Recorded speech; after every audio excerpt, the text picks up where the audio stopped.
በአብ በወልድ በመንፈስ ቅዱስ ስም ሚያዝያ 14 በዚህች ቀን በእስክንድርያ ለተሾሙ ሊቃነ ጳጳሳት 15ኛው የሆነ የከበረ አባት የእስክንድርያው ሊቀ ጳጳሳት አባ መክሲሞስ አረፈ። ይህም አባት መንፈሳዊና በስራው ሁሉ እግዚአብሔርን የሚፈራ ነው። እርሱም ከእስክንድርያ ሰዎች ወገን ነው። ወላጆቹም ሃይማኖታቸው የቀና ነበረ።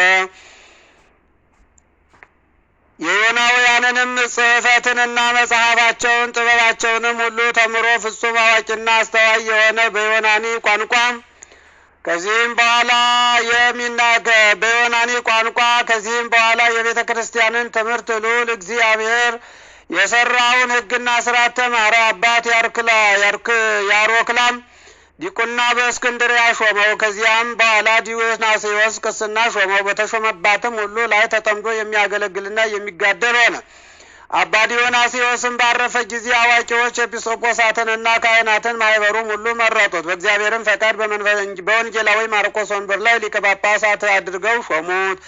ዲዮናስዮስም ስለ ጳጳሱ ሳምሳቲ በአንጾኪያ ከተማ የተጀመረው የኤጲስቆጶሳት ማህበር ጉባኤ ተጀምሮ ሳይፈጸም አረፈ። ይህም አባት መክሲሞስ በተሾመበት ወንበር በተቀመጠ ጊዜ በማህበሩ ጉባኤ ስለተወሰነውና ከከሃዲው ከጳውሎስ ሳምሳቲ እንዳወገዙት ከጉባኤው ሽማምንት መልእክቶች ወደ እርሱ ደረሱ። በትምህርቱ ያመኑትንም መልእክቶቹንም ካህናቱን በአንድነት በተሰበሰቡበት አነበበው።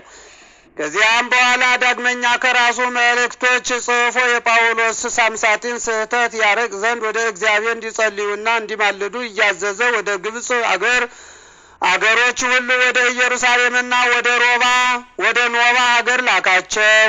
የክብር ባለቤት ጌታችን ልመናቸውን ተቀበለ። ይህም ከሃዲ ከጥቂት ቀናቶች በቀር አልኖርም፣ በፍጥነት አጠፋው። የረከሰች ሃይማኖትንም ከዓለም አስወገደ፣ አራቀ። በዚህም አባት ዘመን ከምስራቅ ሀገር ማኒ የሚባል ራሱን የእውነት መንፈስ መንፈሰ ጰራቅሊጦስን ያደረገና ክፉ ስህተትን የሳተ ሰው ተገለጠ። ወደ ሶርያ ምድርም ደረሰ። አርኬላዎስ የሚባል ኤጲስቆጶስም ከእርሱ ጋር ተከራከረ። ስህተቱንም ገላልጦበት አሳፍሮ ከሀገሩ አሳደደው። ከዚያም ተመልሶ ወደ ፋርስ ሄደ። ራሱንም ነቢይ ያደረገ። የፋርስም ንጉሥ ብህራምም ይዞ ከሁለት ሰነጠቀው። ተከታዮቹ የሆኑ 200 ሰዎችን ዘግዝቆ እስከ ወገባቸው በምድር ውስጥ ተከላቸው። እነሆ ከሰው አትክልትን ተከልሁ አለ። ይህም አባት መንጋውን በመጠበቅ ሲጋደልና በቀናች ሃይማኖት ሲያገለግል ኖረ። ከመናፍቃንና ከካህዲያን ችግር እስካረፈባት ቀን ድረስ በድርሳናትና በተግሳጻት ጠብቆ አዳናቸው። በማርቆስ ወንበርም 16 ዓመት ኖሮ በሰላም አረፈ። በረከቱ ከሁላችን ጋር ለዘላለሙ ትኑር አሜን።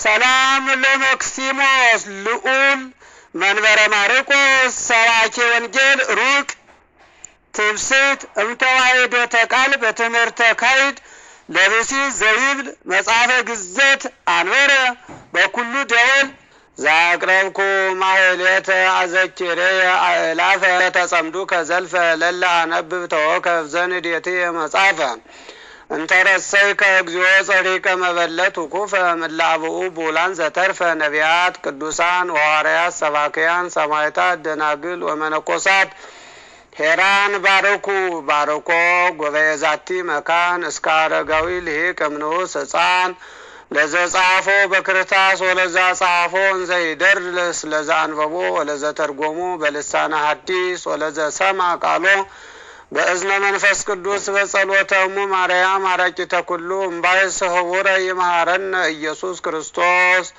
አቤቱ እግዚአብሔር አምላካችን ሆይ ከቅዱሳን አባቶቻችን ከቅዱሳት እናቶቻችን በረከት ረድኤት አድለን። አቤቱ እግዚአብሔር አምላካችን ሆይ ለአባቶቻችን ለቅዱሳን የሰጠውን በረከት ለእኛም ለልጆች አድለን። በሰላም እንዳሳደርከን በሰላም አውለህ ቀኑን ባርከ ቀድሰ በሰላም በፍቅር በአንድነት በመላው ዓለም የምንኖር ኦርቶዶክሳውያን ክርስቲያኖች ልጆችን ባርከን ቀድሰን አቡነ ዘበሰማያት አባታችን ሆይ በሰማያት የምትኖር ስምህ ይቀደስ፣ መንግስትህ ትምጣ፣ ፈቃድህ በሰማይ እንደሆነች እንዲሁ በምድር ትሁን። የዕለት እንጀራችን ስጠን ዛሬ፣ በደላችንንም ይቅር በለን እኛም የበደሉንን ይቅር እንደምንል። አቤቱ ወደ ፈተናም አታግባን ከክፉ ሁሉ አድነን እንጂ መንግሥት ያንተ ናትና ኃይል፣ ክብር፣ ምስጋና ለዘላለሙ አሜን። እመቤታችን ቅድስት ድንግል ማርያም ሆይ በመልአኩ በቅዱስ ገብርኤል ሰላምታ ሰላም እንልሻለን። በሐሳብሽ ድንግል ነሽ፣ በሥጋሽም ድንግል ነሽ። አሸናፊ እግዚአብሔር እናት ሆይ ሰላምታ ላንቺ ይገባሻል። ከሴቶች ሁሉ ተለይተሽ አንቺ የተባረክሽ ነሽ፣ የማኅፀንሽም ፍሬ ኢየሱስ ክርስቶስ የተባረከ ነው።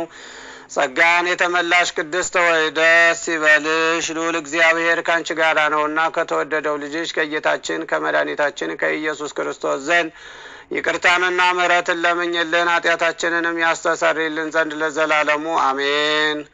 ኩኑ ፍቱሐነ ወንጹሐነ፣ ከኃጢአት ማሰሪያ የተፈታችሁ ነጻ የወጣችሁ ሁኑ። እኔንም እናንተንም ለመንግሥተ ሰማያት የበቃን የተዘጋጀን ያደርገን ዘንድ እግዚኦ መሐረነ ክርስቶስ ብለን 12 ጊዜ እንለምነው። እግዚኦ መሐረነ ክርስቶስ፣ እግዚኦ መሐረነ ክርስቶስ፣ እግዚኦ መሐረነ ክርስቶስ፣ እግዚኦ መሐረነ ክርስቶስ፣ እግዚኦ መሐረነ ክርስቶስ፣ እግዚኦ መሐረነ ክርስቶስ።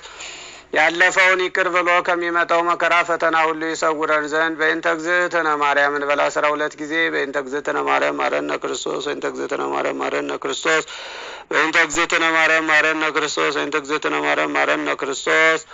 ኦ እግዚእ አቤቱ ጌታዬ አምላኬ መድኃኒቴ ኢየሱስ ክርስቶስ ሆይ የኔንም የሕዝብህንም ኃጢአት ይቅር በል። የማይሰራ ኃጢአት እግዚአብሔር ይፍታ።